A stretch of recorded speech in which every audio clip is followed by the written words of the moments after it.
Hello friends, welcome to study with crazy गुरु।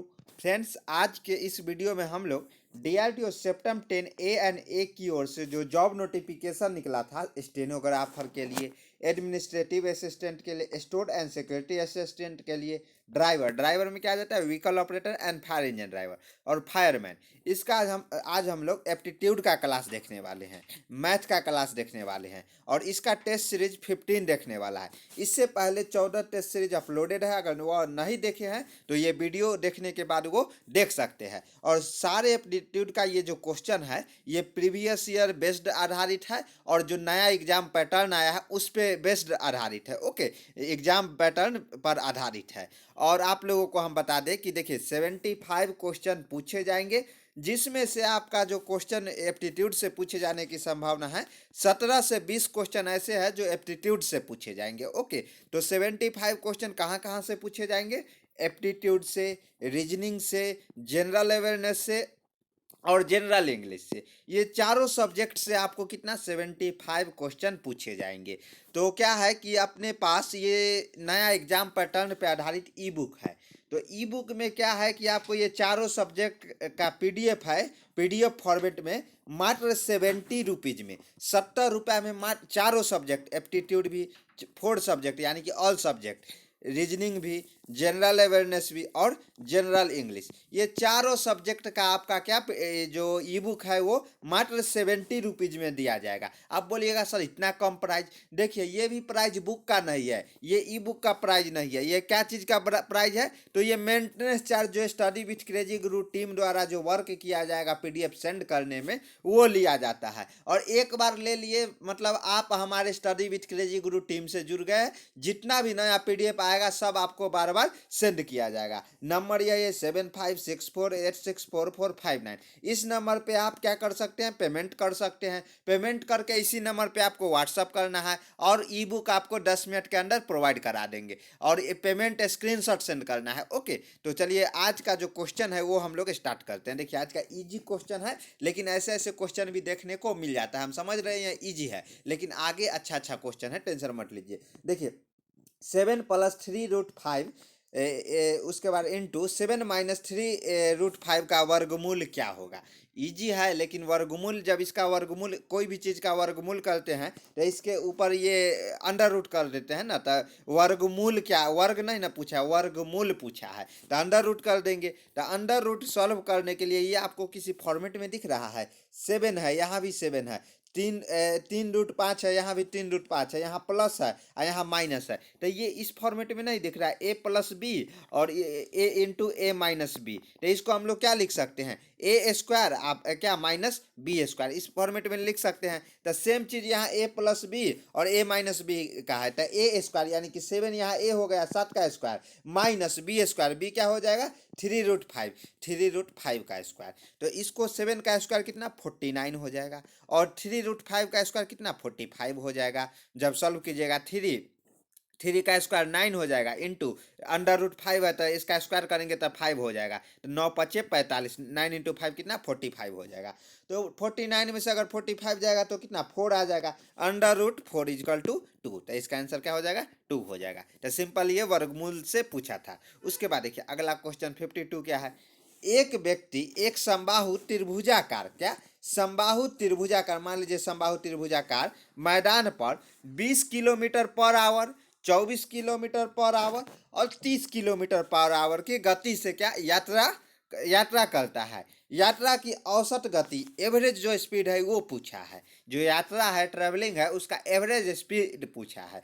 तो average speed मान लीजिए कि एक ही चीज़ है, ये समबाहु त्रिभुज है। समबाहु त्रिभुज में कभी मान लीजिए ये 20 किलोमीटर ए से बी कितना गया 20 किलोमीटर पर आवर से, उसके बाद फिर बी से सी कितना 24 किलोमीटर पर आवर के स्पीड से गया, फिर सी से ए कितना 30 किलोमीटर पर आवर से गया। तो इसी का क्या है एवरेज स्पीड पूछा है। तो जब 3 जो पर किलोमीटर स्पीड आवर पर किलोमीटर पर आवर स्पीड अगर 3 दिया रहे, ए बी सी मान लीजिए, ए मान लेंगे इसको, बी मान लेंगे इसको और सी इसको मान लेंगे, तो ऐसे मान लीजिए, तो ऐसे मतलब एक फार्मूला है, ट्रिक है, जो एवरेज स्पीड है उसका क्या 3 अगर स्पीड दिया रहे तो 3 A B C divided by क्या A B plus B C और प्लस सी ए। तो ये और ये कैसे आता है, तो दो से हम लोग लेके चलते हैं। मान लीजिए तो ए है जो यहाँ तक 1 किलोमीटर पर आवर के स्पीड से यहाँ से ये चला, उसके बाद ओ से लेके 1 तक, और 1 से लेके 2 तक वो 20 किलोमीटर पर आवर के स्पीड से चला। और ये डिस्टेंस क्या है, इसका भी डी है, इसका भी डी है, डिस्टेंस दोनों का आधा मतलब सेम है। तो इसका क्या हो जाएगा, average speed is equal to distance. तो डी दो है तो डी प्लस डी बटे में समय। तो समय कैसे निकालेंगे, देखिए चाल इजकल टू दूरी बटे समय, तो समय इजकल टू दूरी बटे चाल हो जाएगा। तो दूरी कितना डी है, डी बटे आ चाल कितना है ए, आ प्लस डी बटे ए। इसको कैलकुलेट कीजिएगा तो कितना 2ab आप divided by A plus B आ जाएगा जब दो चाल दिया रहेगा। सेम इसी तरह क्या करना है, अगर 3 दिया रहे जैसे इसमें दिया गया है ए बी सी, तब इसमें क्या हो जाएगा, फार्मूला क्या हो जाएगा, ये तीनों किलोमीटर पर आवर है। ओके, और ये डिस्टेंस सबका क्या है, सेम है। सेम जब डिस्टेंस सेम हो तब की हम बात बोल रहे हैं। अगर डिस्टेंस अलग अलग रहेगा तो ये फार्मूला यूज नहीं रहेगा। बार बार हम बता दे रहे हैं, वहाँ एग्जाम में आपको कंफ्यूज नहीं होना है। तो इसका क्या होगा, 3abc divided by A B, उसके बाद फिर plus B C plus C ए। ये देखिए यहाँ पे दिया भी गया है ना, यहाँ पे देखिए 3abc divided by A B plus B C plus C A. और जहाँ ए बी सी क्या है, ए सबका किलोमीटर पर आवर है, तो ए का इस पहला क्या है 20 किलोमीटर आवर पर आवर। उसके बाद देखिए बी क्या है 24 किलोमीटर पर आवर, सी कितना है 30 किलोमीटर पर आवर। तो यहाँ पे हम लोग ये जो फार्मूला है एवरेज स्पीड का, अगर तीन अगर क्या है, मान लीजिए यहाँ पे ए बी सी, ये हम लोग समबाहु त्रिभुज के ऐसे, ये समबाहु त्रिभुज है ए बी सी, इसको हम लोग इस फॉर्मेट में सीधा स्ट्रेट लाइन में कर दिए। तो 1 kilometre per hour, B kilometre per hour, C kilometre. ये फार्मूला कब लगेगा, जब बराबर डिस्टेंस में ये समबाहु है, समबाहु मतलब सबका भुजा बराबर डिस्टेंस हो तब ये फार्मूला लगेगा। तो ए बी सी डी का मान हम लोग यहाँ जो वैल्यू है वो पुट करेंगे, मान डालेंगे और आंसर आ जाएगा। कैलकुलेशन का पार्ट आपका है और कैलकुलेट आपको करना ही पड़ेगा। बिना कैलकुलेशन किए आप ये मत सोच लीजिएगा कि एग्जाम में वहाँ तेल निकल जाएगा। तो अगर एग्जाम में नहीं तेल निकालवाना है तो कैलकुलेशन यहाँ वीडियो को रोकिए और अभी से प्रैक्टिस कर कीजिए। ओके, तो ए बी यानी कि 20 इंटू 24, बी सी यानी कि 24 इंटू 30। उसके बाद क्या है ए सी बोले तो ए कितना है 20 इंटू 30, तो ये यहाँ पे 1800 टोटल ऐड करने, 480 प्लस 720 प्लस 600 1800। उसके बाद इसको कैलकुलेट कीजिएगा, 20 किलोमीटर पर आवर इसका क्या है एवरेज स्पीड है। तो ये कहाँ पे आपको देखने को मिल रहा है, तो 24 kilometre hour, B option B हो जाएगा 24 किलोमीटर पर आवर, यानी कि बी फॉर बॉम्बे इसका सही आंसर हो जाएगा। उसके बाद देखिए अगला क्वेश्चन देखते हैं। देखिए 53, एक थैले में 12:13:11 के अनुपात में भिन्न प्रकार के पुराने सिक्के हैं। विभिन्न प्रकार के पुराने सिक्के हैं किस अनुपात में, देखिए 12:13:11 अनुपात में, जिसमें मूल्य क्रमशः 3 रुपया, 4 रुपया और 5 रुपया। बोलिएगा सर 3 रुपया है क्या, होता है क्या, अगर मान लो मैथ बना रहे हो ना, तो जिसका मूल्य कितना कितना है 3 रुपया, 2 रुपया और 5 रुपया। यदि सिक्कों का कुल मूल्य 572 रुपया है, यानी कि टोटल मूल्य ये अनुपात में जो दिया गया है, तो इसका टोटल मूल्य कितना 572 रुपया है। तो 3 रुपये के सिक्के की कुल संख्या कितने होगी, 3 रुपये के मूल्य वाले सिक्कों की कुल संख्या कितने होगी। जब ऐसा क्वेश्चन आए ना, जैसे टोटल दे दिया रहे, सिक्कों की कुल मूल्य दे दिया रहे और कौन कौन जैसे मूल्य कौन कौन वाला है, 3 रुपया वाला है, 4 रुपया वाला है और 5 रुपया वाला है। और यहाँ पे क्या पूछा है, 3 रुपये की मूल्य वाले सिक्कों की संख्या क्या होगा, और यहाँ संख्या का अनुपात दे दिया है। देखिए एक थैले में 12:13:11 के अनुपात में विभिन्न प्रकार के सिक्के हैं। तो अगर इसमें संख्या का अगर अनुपात को हम लोग ऐसे करना चाहेंगे तो ये किस अनुपात में आ जाएगा, देखिए जैसे देखिए सिक्कों का मूल्य का अनुपात हम लोग निकालेंगे, क्योंकि यहाँ क्या पूछा है, 3 रुपए के मूल्य वाले सिक्कों की संख्या पूछा है। तो सिक्के का मूल्य की संख्या कैसे निकालेंगे, तो इसको अगर अनुपात से हम लोग सिंपल अगर जोड़ते हैं, जैसे 12x हो गया, उसके बाद रेशियो कितना हो जाएगा, अनुपात से हम लोग ऐसे करते तो 13x हो गया और 11x हो गया। ओके, और x यहाँ पे क्या हो जाएगा, सिक्कों की संख्या हो जाएगा। सिक्कों की संख्या, और 12x 13x एंड 11x क्यों हो जाएगा, क्योंकि x तो एक ही मान होगा ना, और x मान लीजिए 12x, 12 किसका, 3 रुपये वाला, तो 12 इंटू एक्स जो वैल्यू निकालेंगे x करेंगे तो 3 रुपये वाले की संख्या निकल जाएगा।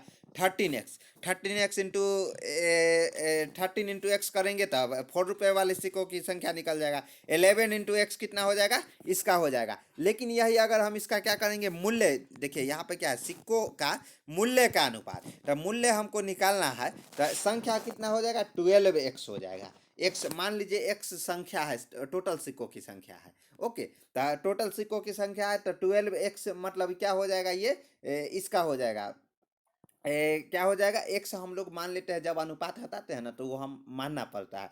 तो 12x इंटू मूल्य निकालना इंटू 3, तो ये टोटल मूल्य हो गया ना किसका, 3 रुपये वाली सिक्कों की संख्या का। सेम उसी तरह क्या हो जाएगा, 4 रुपये वाले सिक्कों की संख्या कितना हो जाएगा, 13x इंटू 4।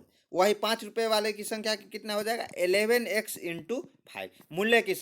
मूल्य का अनुपात है, तो मूल्य का अनुपात यहाँ से हम लोग कर सकते हैं, ये आ गए ना, 12x इंटू 3 अनुपात 13x इंटू 4। उसके बाद फिर 5 रुपये वाले में अनुपात 11x इंटू 5। ओके, तो ये उसके बाद अनुपातिक योग, अनुपातिक योग, क्योंकि टोटल योग हमको ये पता होना चाहिए ना कि जो मूल्य का अनुपात है, सिक्कों के मूल्य का अनुपात है, वो अनुपातिक योग कितना है। और वही योग ना हम लोग संख्या में भी निकालते हैं, अगर 12x प्लस 13x प्लस कितना 11x, लेकिन यहाँ हम लोग मूल्य का अनुपातिक योग कितना आ जाएगा, टोटल को ऐड कर दीजिएगा, टोटल को ऐड कीजिएगा तो 143x हो जाएगा। उसके बाद क्या पूछा है कि 3 रुपये वाले सिक्कों की कुल संख्या कितनी होगी, तो 3 रुपये वाले कुल सिक्कों की संख्या कितनी होगी, तो टोटल मूल्य कितना हमको दिया हुआ है, जो टोटल जो सिक्कों का कुल मूल्य है 572 है, तो 572 और डिवाइडेड बाई अनुपातिक योग हो जाएगा, क्योंकि सिक्कों की मूल्य की संख्या यहाँ है ना 143 इंटू एक्स इंटू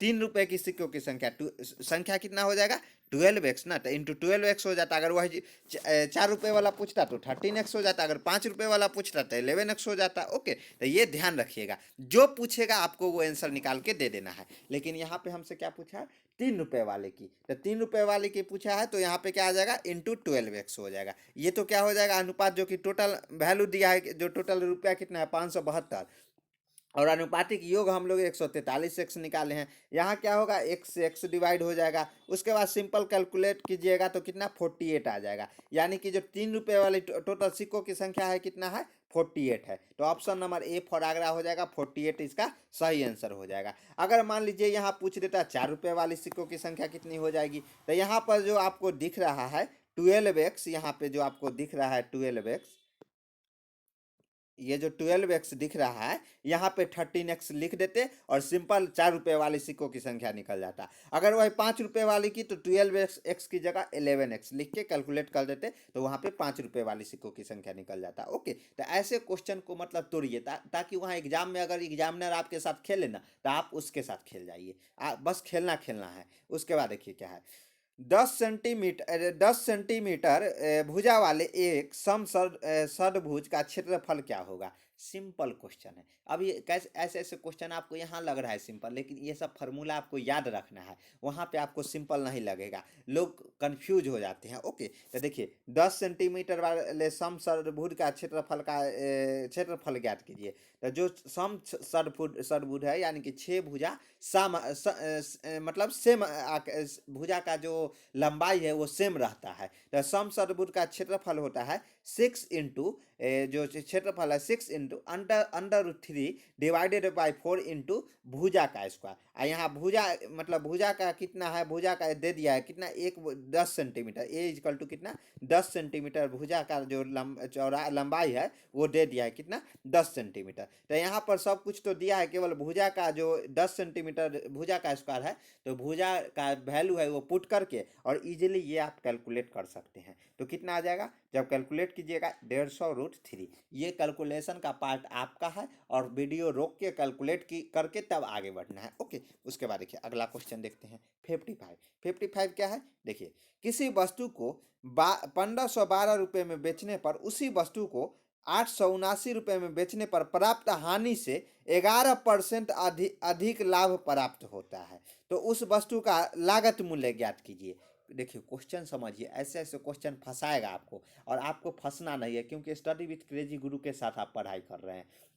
देखिए किसी वस्तु को 1512 रुपये में बेचने पर क्या बेचा, कितना 1512 रुपये में बेचा, उसी वस्तु को 879 रुपये में बेचने पर प्राप्त हानि से, यानी कि देखिए 1512 रुपया बेचा ना, तो उसको क्या हुआ, लाभ हुआ। और उसके बाद 800 कितना 79 रुपया में बेचा तो उसको हानि हुआ। उसके मतलब ये देखिए एक बार वो बेचा कितना, एक ही वस्तु है, मान लीजिए कोई वस्तु, दो वस्तु खरीद के लाया है सेम रेट में और समान वस्तु है, उसको एक बार बेचा 1512 रुपया में, तो वो क्या किया, लाभ कमा लिया। उसके बाद 889 रुपया में बेचा, 79 रुपया में बेचा, तो क्या हुआ, बेचने पर प्राप्त हानि से 11% अधिक लाभ प्राप्त हुआ। कितना, 11% अधिक लाभ, जो प्राप्त हानि 879 रुपया में जो बेचा उससे 11% अधिक लाभ प्राप्त हुआ। तो उस वस्तु का लागत मूल्य, क्रय मूल्य बोला है, जो लागत मूल्य उसमें क्रय मूल्य लगा है वो देखिए समझा देते हैं एकदम, जब बनाते हैं ना तो आपको तोड़ देते हैं।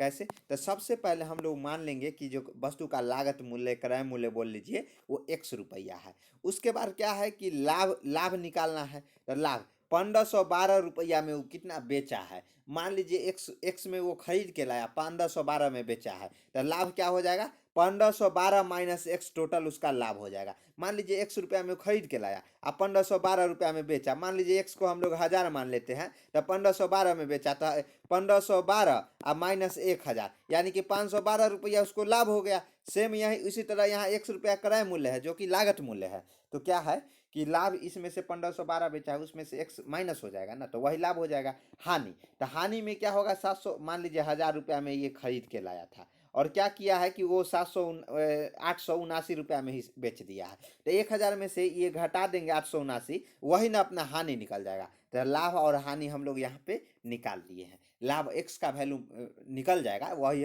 निकालने के लिए जो क्रय मूल्य है वही निकालने के लिए बोला है। ये तो हम 1000 ऐसे एग्जाम्पल के लिए मान ली थी, ये मत समझ लीजिएगा जो 1000 और वहाँ जाके आंसर में टिक कर दीजिएगा, तो ऐसा नहीं है। उसके बाद प्रश्न में ही बोला है, देखिए इतना में 1879 रुपया में बेचने पर प्राप्त हानि से 11% अधिक लाभ होता है। 11% अधिक लाभ होता है प्राप्त हानि से, तो किसका हानि से, प्राप्त हानि कितना है, एक्स माइनस 779 का 11%, और कितना लाभ, दोनों का डिफरेंस बोला है। ये जो डिफरेंस बोला है, लाभ माइनस हानि इक्वल टू जो हानि प्राप्त हुआ है उससे 11% अधिक लाभ होता है। तो दोनों का डिफरेंस अगर हम लोग करते हैं तो जो हानि है उससे 11% अधिक ये लाभ इक्वल टू के बराबर हो ना जाएगा, क्योंकि क्वेश्चन में ही बोल दिया है। तो क्वेश्चन में बोला है तो आपको क्या करना है, क्वेश्चन में जो बोला है वो उसी अनुसार चलना है ना, अपना मन के अनुसार नहीं ना चलना है। तो क्या है कि यहाँ पे क्वेश्चन में प्राप्त हानि से 11% अधिक, यानी कि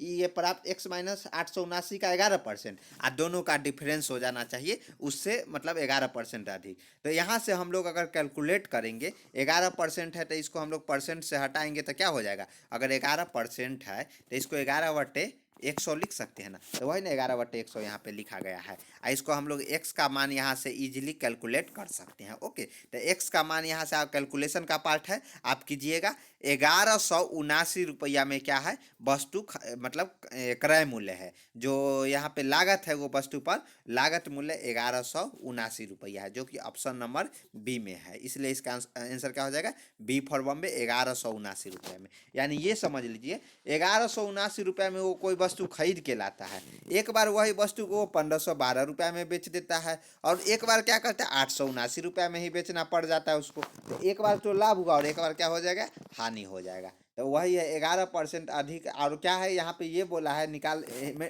हिंट्स दिया है, जो हानि जो है ना, हानि क्या करेंगे 1179 माइनस 879, तो इसका 11% ये जो दोनों का डिफरेंस है उसके बराबर है, प्राप्त होता है ना, बेचने पर प्राप्त हानि 11% अधिक लाभ प्राप्त होता है। तो यहाँ से हम लोग ऐसे करके x का मान निकाल सकते हैं। चलिए अगला क्वेश्चन देखते हैं। देखिए देखिए इसलिए ना बोलते हैं 9th 10th, मतलब क्या है कि ये बचपन का पढ़ाई सही होना चाहिए। ये देखिए ये कहाँ पढ़े थे, 9th 10th में पढ़े थे ना, 9th में पढ़ में संख्या जो यूनिट 1 है उसमें आप ये पढ़े थे। तो क्या है देखिए, जो अंश और हर का खेल है यहाँ पे, 1 divided by 1 plus under root 3 plus 1 divided by under root 2 plus 3 का मूल्य किसके सबसे नज़दीक होगा। देखिए ये जब डिवाइडेड बाई करके प्लस करके ऐसे ऐसे रहता तो उसका फॉर्मूला अलग था, लेकिन यहीं पे आके दो ही में आके रुक गया है।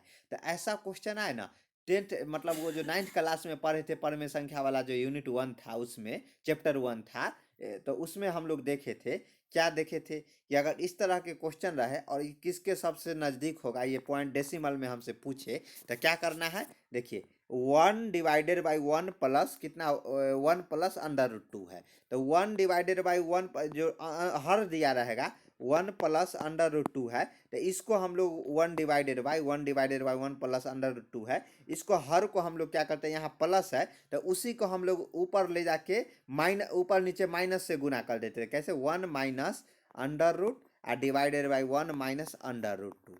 और ये क्यों करते हैं, ये से ये कट जाएगा तो ये इक्वल टू यही आ जाएगा। लेकिन ये इसलिए करते हैं कि देखिए ये a प्लस बी ये a माइनस बी के फॉर्मेट में आ गया, इंटू a माइनस बी के फॉर्मेट में। तो सेम इसी तो a minus a plus b into a minus b को हम लोग ए स्क्वायर और माइनस बी स्क्वायर लिख सकते हैं ना। तो नीचे जो रहेगा वो एक मतलब सही संख्या आ जाएगा, जो कि क्या है रूट में ना रहे। रूट जो पूर्णांक रूट रहता है उसको हम लोग परमेय संख्या, जो रियल नंबर रहता है, रियल नंबर, उसमें हम लोग कन्वर्ट करते हैं। तो देखिए 1 वही काम किया है, 1 minus under root 2 divided by 1 minus under root 2, अगर इसको काटेंगे तो 1 आ जाएगा, तो इक्वल टू यही सेम हो जाएगा। लेकिन यहाँ पे हमको नीचे जो हर दिया रहता है, इसको जो रियल नंबर है उसमें हमको कन्वर्ट करना है। तो देखिए ये और सेम उसी तरह इसको भी करना है, 1 divided by under root 2 plus under root 3 है, तो 1 डिवाइडेड बाई अंडर रूट 2 और प्लस अंडर रूट 3 है, तो इसको क्या है कि जे इसको भी यहाँ प्लस है तो यहाँ a प्लस बी और a माइनस बी में फॉर्मेट में चेंज कर देना है ना। तो under root 2 minus under root 3 और डिवाइडेड बाई क्या, under root 2 minus under root 3 कर देंगे। तो ये दोनों जो नीचे वाला हर में आ रहा है a प्लस बी, उसके बाद a माइनस बी, यहाँ भी a प्लस बी और a माइनस बी के फॉर्मेट में आ रहा है, तो a plus b into a minus b को हम लोग क्या लिख सकते हैं, a square minus b square. तो ए स्क्वायर यानी कि यहाँ पे ए कौन है, 1 है, 1 का स्क्वायर माइनस अंडर रूट 2 अगर रूट के अंदर कोई भी चीज़ का स्क्वायर करते हैं तो स्क्वायर से क्या रूट कट जाता है, यानी कि 2 आ जाएगा। तो यहाँ पे क्या आ जाएगा 1 माइनस 2 यानी कि -1। सेम उसी तरह यहाँ a मान लेंगे, इसको b मान लेंगे, तो क्या हो जाएगा अंडर रूट 2 है तो अंडर रूट 2 का अगर स्क्वायर करेंगे तो ये 2 आ जाएगा, 2 सिंपल। अगर वह अंडर रूट 3 है, इसका स्क्वायर करेंगे, स्क्वायर से रूट कट जाता है यानी कि 3, 2 माइनस 3 हो जाएगा। उसके बाद क्या है, यहाँ भी -1 और यहाँ भी -1, तो दोनों को अगर हम लोग क्या करेंगे ऐड कर देंगे, आंसर मतलब दोनों का हर समान है तो ऐड करेंगे तो ये इस तरह के फॉर्मेट में आपको दिखने को मिल जाएगा। उसके बाद इसको हम लोग कुछ इस तरह से लिख सकते हैं, जैसे ये देखिए इस तरह अगर हो गया तो अंडर रूट 2 से अंडर रूट 2 एक प्लस में एक माइनस में है, तो 1 minus under root 3 divided by -1, तो ये -1 को नीचे को उड़ाना है, तो इसको हम लोग ऐसे अंडर रूट 3 -1 माइनस कॉमन लेके लिख सकते हैं, -1, तो माइनस से माइनस कैंसिल, तो उसके बाद -√3 या -1। अब बोलिएगा सर ये अंडर रूट 3 -1, अंडर रूट 3 को हम लोग कैसे, मतलब वर्गमूल है जो कैसे निकाल सकते हैं, तो कैसे निकाल सकते हैं, इसलिए ना हम बोलते हैं एक स्क्वायर से लेके 30 तक का स्क्वायर तक आपके खून में रहना चाहिए, 1 का क्यू से लेके 20 क्यू तक आपके खून में रहना चाहिए, अंडर रूट 1 से लेके क्या अंडर रूट 20 तक आपके खून में रहना चाहिए। अगर अंडर रूट 30 तक भी हो जाए तो सही है। तो इसलिए ये सब जो पॉइंट है ये सब याद रखने योग्य है, क्योंकि आपके पास कैलकुलेटर नहीं ना रहेगा। अगर इसका रूट निकाले, अगर 4 है तो 4 का तो सब जानता है 2 का स्क्वायर यानी कि 4 का 2 हो जाएगा, लेकिन ये 3 है तो निकालने में तेल निकल जाएगा ना। तो इसलिए क्या है, ये सब याद रख के मतलब अगर आप कॉम्पिटिटिव एग्जाम का सच्चा कॉम्पिटिटिव एग्जाम का सच्चे दिल से कर रहे हैं तो क्या है, ऐसे मतलब ये छोटी छोटी चीज़ें आपको याद रखना है, क्योंकि सभी जगह ये काम आ जाएगा। तो 1.732 इसका क्या आ जाएगा, वैल्यू आ जाएगा -1 यानी कि 0.732 इसका सही उत्तर हो जाएगा। चलिए अगला क्वेश्चन क्या देखते हैं, 57। एक बॉक्स में 109 नोटबुक का औसत वजन, यानी कि 109 नोटबुक का औसत वजन कितना, 10.9 है, 10.9 किलोग्राम है। जब एक नया नोटबुक बॉक्स में जोड़ा जाता है, क्या होता है कि नया जो नोटबुक है वो बॉक्स में क्या किया जाता है, जोड़ा जाता है। तो औसत औसत जो वजन है 11 किलोग्राम हो जाता है। पहले कितना था, 109 था। देखिए 109 था तो इसका वजन 10.9 किलोग्राम था। उसके बाद क्या है कि इसमें है जो औसत 11 किलोग्राम जो, देखिए उसके बाद क्या है, एक नया नोटबुक से जोड़ा जाता है तो औसत 11 किलोग्राम हो जाता है। यानी कि नया नोटबुक अगर मान लीजिए तो कितना हो जाएगा, एक ही नोटबुक जोड़ा, एक नया, तो 110 हो जाएगा। 110 का कितना हो जाएगा, 11 केजी हो जाएगा। पहले था कितना, 109, तो 10.9 था। अब कितना हो गया, 11 केजी जोड़ा, तो एक 110 है तो उसका वेट कितना, 11 केजी हो जाएगा। तो नए नोटबुक का वजन ज्ञात कीजिए। देखिए क्वेश्चन एकदम सिंपल है, और ये लोग मतलब कंफ्यूज हो जाते हैं कि कैसे बनेगा कैसे बनेगा। सिंपल क्वेश्चन है, कैसे, तो देखिए 109 नोटबुक का कुल वजन अगर एवरेज दिया रहे और उसका वेट दिया रहे तो कैसा हो जाएगा, तो 109 बुक का टोटल है इनटू जो वेट रहेगा, जो एवरेज है, इनटू जो वेट है वो कर देंगे तो उसका कुल वजन निकल जाएगा। क्योंकि ये एवरेज दिया हुआ है ना, एवरेज मतलब 10.9 है, और टोटल दिया हुआ है, टोटल इनटू एवरेज कर देंगे तो टोटल मतलब कुल जो रहेगा कुल वजन निकल जाएगा। तो कुल वजन हम लोग 109 नोटबुक का जो टोटल है 109 इंटू एवरेज वेट है, एक का एवरेज वेट कितना हम मान लेते हैं 10.9, इंटू कर देंगे, यानी कि 1188.1 के जी क्या है ये, क्या है ये, इसका ये है वेट है। सेम उसी तरह 110 मतलब एक ऐड किया तो 110 नोटबुक है, उसका 11 के जी है, तो इसका भी 110 का हम लोग कुल वेट निकाल लेते हैं, कुल वजन 110 इंटू 11 यानी कि 1210 के जी हो जाएगा। क्या, 1210 के जी, और इसका क्या हो जाएगा 1188.1 के जी। उसके बाद क्या है कि नया नोटबुक का, तो पहले था 109 था तो ये 1188.1 था, एक ऐड किया तो कितना हो गया, एक ऐड करने पर 1210 के जी हो गया। तो क्या है कि जो नया नोटबुक है उसकी वजन जो पहले वाले नोटबुक है जो बाद में ऐड किया जो कि 1210 था, उसमें से अगर पहले वाले को अगर हम लोग माइनस कर देंगे तो नया वाला का निकल जाएगा ना। तो कितना हो जाएगा, देखिए कितना हो गया, 1210 में से अगर 1188.1 माइनस करते हैं तो 21.9 के जी इसका सही उत्तर हो जाएगा। यानी कि नए नोटबुक का जो वेट है 21.9 के जी हो जाएगा। कहाँ पे है, ऑप्शन नंबर सी में इसका सही उत्तर हो जाएगा। चलिए अगला क्वेश्चन देखते हैं। एक ट्रेन को 238 मीटर लंबाई को पुल को पार करने में 49 सेकेंड का समय लगता है। यदि साइड बोर्ड बोले तो अगर मान लीजिए एक बोर्ड है, ये कोई पुल है, पुल को पार करने में, और पुल की लंबाई कितना है 238 मीटर। इसको ट्रेन को यहाँ से यहाँ तक, यहाँ से यहाँ मान लीजिए ट्रेन है, यहाँ से स्टार्ट करता है, ट्रेन की लंबाई मान लीजिए x है, यहाँ से स्टार्ट करता है, और ये 238 मीटर, 238 मीटर किसका है, पुल की लंबाई है। यहाँ से यहाँ तक अगर जो पिछला बोगी है वो क्रॉस कर जाना चाहिए ना, तो यहाँ से यहाँ तक उसको क्रॉस करने में कितना, 49 सेकेंड का टाइम लगता है। लेकिन अगर एगो साइन बोर्ड है तो साइन बोर्ड का तो ये डिस्टेंस हम नेग्लिजिबल मान लेते हैं, 15 सेकेंड में ट्रेन क्या है जो यहाँ से यहाँ क्रॉस कर जाती है, मात्र 15 सेकेंड में। मान लीजिए एक्स मीटर का लंबाई का ट्रेन है तो वो 15 सेकेंड में क्या है, वो क्रॉस कर जाती है। तो ट्रेन की लंबाई ज्ञात करें। जब ऐसा क्वेश्चन आए ना तो सबसे पहले हम लोग ट्रेन की लंबाई क्या मान लेंगे, एक्स मान लेंगे। तो ट्रेन की लंबाई एक्स मान लेंगे, तो सॉरी, ट्रेन की चाल हम लोग एक्स मान लेंगे। क्या, ट्रेन की चाल हम लोग एक्स मान लेंगे कि चाल इजक्वल टू दूरी बटे समय, दूरी बटे समय दिया जाता है। तो लंबाई हम लोग लंबाई बोले तो यहाँ पे देखिए चाल इजकल टू दूरी अब बट्टे में समय, लंबाई यहाँ हम लोग डिस्टेंस को मान लेंगे। तो ट्रेन का जो डिस्टेंस है वो हम लोग चाल इंटू समय कर देंगे। तो चाल कितना x माने हैं और समय का कहाँ ये पोल को पार करने में मात्र 15 सेकेंड रहता है। तो 15 इंटू एक्स हो जाएगा।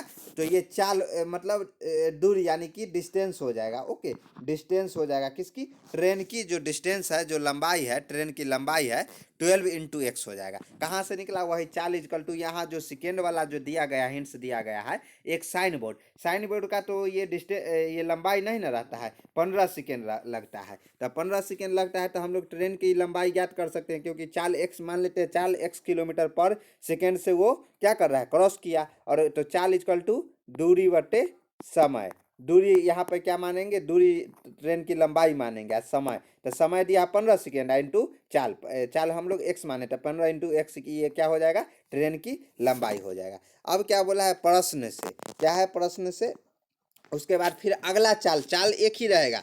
अगर मान लीजिए पुल को क्रॉस कर रहा है वो, तो सेम चाल से क्रॉस कर रहा है ना। और अगर साइन बोर्ड को भी क्रॉस कर रहा है, मान लीजिए पुल है, इसको क्रॉस कर रहा है ट्रेन, तो ये सेम चाल से कर रहा है। अगर ये साइन बोर्ड है, कोई बोर्ड लगा हुआ है, तो इसको भी क्रॉस कर रहा है सेम चाल से। तो यहाँ भी क्या होगा, चाल इजकल टू दूरी डिस्टेंस बट्टे में समय। तो डिस्टेंस यहाँ अलग हो जाएगा, यहाँ पे ट्रेन का भी डिस्टेंस जुड़ेगा और पुल का भी डिस्टेंस जुड़ेगा। वही 15x जो हम ट्रेन का डिस्टेंस लंबाई निकाले वो जुट जाएगा, और 238 जो कि क्वेश्चन में यहाँ पे दिया गया है, 238 है ना, दिया गया है। क्यों दोनों को जुड़ेगा, मान लीजिए ये पुल है और यहाँ से ट्रेन इतना लंबाई, जो लंबाई हम लोग 15x है, और ये क्या है 238 पुल की लंबाई है, 238 क्या है, पुल की लंबाई है। तो ये दोनों डिस्टेंस यहाँ से यहाँ तक ये क्रॉस करेगा ना, ये जो बोगी का जो पिछला डब्बा है वो यहाँ आ जाना चाहिए ना। तो इसलिए 15x प्लस में क्या हो जाएगा 238, ये डिस्टेंस पूरा कवर करना पड़ेगा ना इसको।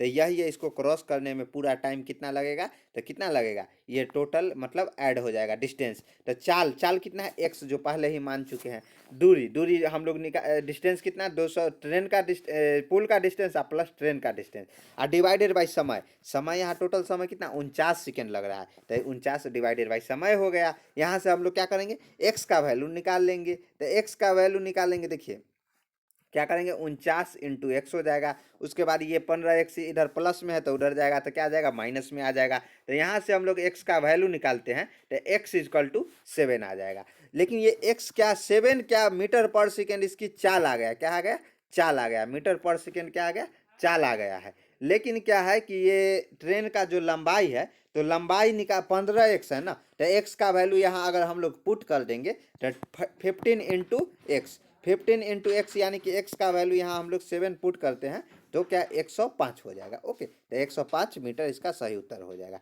उसके बाद देखिए अगला क्वेश्चन देखते हैं 59। तो 59 क्या है, दी गई संख्याओं के सेट के मध्य का 9th क्लास का, ये दोनों क्वेश्चन देख रहे हैं 9th, इसमें क्या है आपको जो कंपटीशन में है 9th 10th 8th ये सब क्लास के पूछे जाते हैं। तो इसलिए ना बोला जाता है जो बचपन से आप पढ़िए ताकि आगे कंपटीशन में मतलब आपको सहूलियत मिलेगा। देखिए तो मध्यिका, अगर ये संख्या जो समूह सेट दिया गया है तो मध्यिका निकालने के लिए हम लोग क्या करते थे, पहले घटते क्रम से बढ़ते क्रम, इससे सबसे छोटी संख्या से बड़ी संख्या की ओर जाते थे। जैसे 10 है, उसके बाद कितना है 11 है, 12 है, 13 है, उसके बाद देखिए 13 के बाद 14 दिख रहा है नहीं ना, 15 है, उसके बाद 16 है, 17 कहीं दिख रहा है, देखिए 17 नहीं है सीधा, उसके बाद 20 है, उसके बाद क्या है 27, 17 के बाद 18 है, 18 के बाद 20 हो जाएगा और 27। देखिए इस तरह के हम लोग पहले सेट बना लेंगे जो घटते क्रम से बढ़ते क्रम में है ना, दी गई संख्या के आरोही क्रम जिसको बोलते हैं आरोही क्रम बोले तो ये बचपन में पढ़े ना 8th क्लास 7th क्लास में आरोही क्रम पढ़े है। तो क्या है कि घटते से बढ़ते क्रम में, डिक्रीजिंग से इंक्रीजिंग ऑर्डर में जाएंगे। ओके, तो 10 हो गया, 11 हो गया, 12 हो गया, 13 हो गया, 14 15 15 15 दो बार 13 और 13 और 15 15 दो बार दे दिया, 16 18 20 27।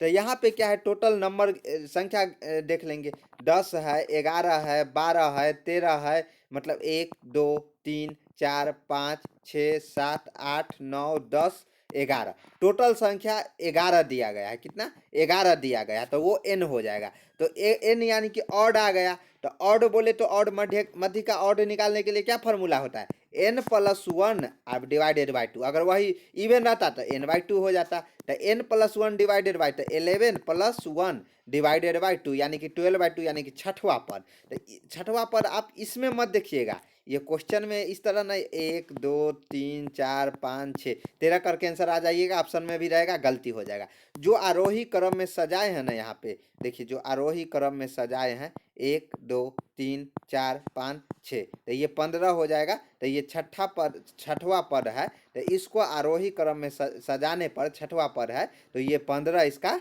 माध्यिका आ जाएगा। तो इसका आंसर क्या हो जाएगा? आंसर ये 15 कहाँ पे दिया गया है? 15 ऑप्शन नंबर कहाँ है?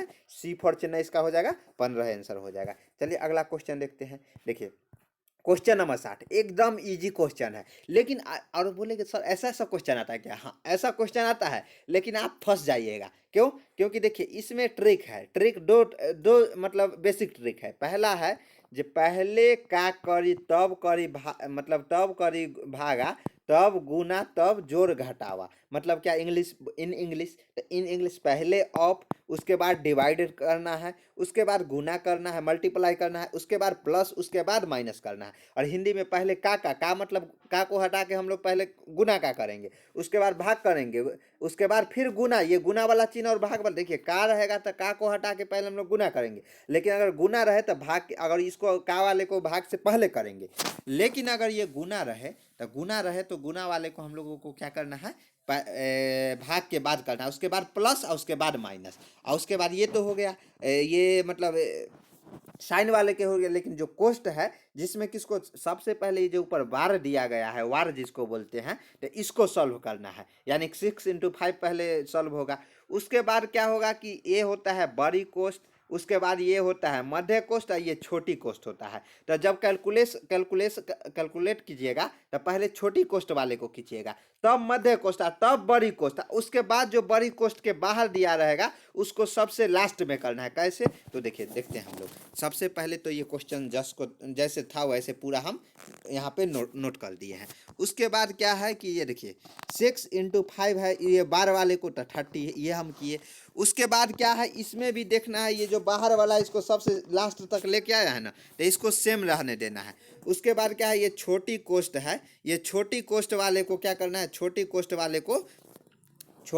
वाले को पहले सॉल्व करना है। वार वाला रहेगा ऊपर जो रेखा रहता है उसको सबसे पहले 30 कर दिए। उसके बाद छोटी कोष्ट में भी आप ध्यान देंगे, ये जो साइन है उसका, तो पहले डिवाइड वाले को करेंगे। तो 120 डिवाइडेड बाई कितना? 30। तो 120 डिवाइडेड बाई 30 यानी कि ये 4 आ जाएगा। तो देखिए यहाँ आ गया ना 25 - 4, तो ये फिर अब हम लोग छोटी कोष्ट में माइनस में आएंगे, तो 25 में से 4 जाएगा तो क्या आ जाएगा?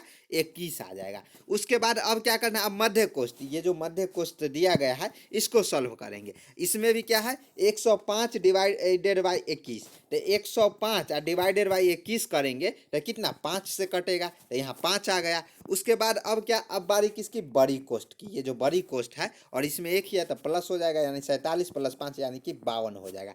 उसके बाद जो बड़ी कोष्ट के बाहर था उसको हम लोग सबसे लास्ट तक लेके जाएंगे, तो 156 डिवाइडेड बाई 52 यानी कि इसका आंसर 3 हो जाएगा। तो ये ऑप्शन कहाँ पे दिया गया है? ऑप्शन नंबर 3 बी में दिया गया है। तो देखिए आज का क्वेश्चन यहीं हम लोग एंड करते हैं। अगर कोई डाउट है कोई क्वेश्चन में तो कमेंट में पूछ सकते हैं, या कोई भी डाउट है तो आप ज़रूर पूछिएगा। और ई बुक लेना चाहते हैं तो ई बुक यहाँ पे 7564864459 अभी मात्र 70 रुपीज़ में मिला है, लेकिन ये 30% डिस्काउंट के बाद इसका रियल प्राइस 100 रुपीज़ है, और ये जल्द ही 100 रुपीज़ में भी दिया जाएगा। अगर आप लोग अभी 30% डिस्काउंट लेके ई बुक लेना चाहते हैं तो 70 रुपीज़ में ले सकते हैं, नहीं तो फिर आपको 100 रुपीज़ पे करना पड़ जाएगा। ओके, एग्ज़ाम अब डीआरडीओ का जल्द ही ले लेगा, और आप लोगों से हम एक सहयोग मांग रहे हैं। अगर हमारे चैनल पे नए हैं तो सपोर्ट कीजिए, चैनल को सब्सक्राइब कर दीजिए और अपने दोस्तों के बीच भी शेयर कीजिए, ताकि एक हमें भी मोटिवेशन मिलता रहेगा जो नहीं, हमारे जो study with crazy Guru team के साथ स्टूडेंट जुड़ रहे हैं। तो बस आपको क्या करना है, ये छोटी सी सहयोग करना है, और जो भी डाउट हो वो नीचे कमेंट में पूछिए। मिलते हैं नेक्स्ट वीडियो में। जय हिंद, जय भारत।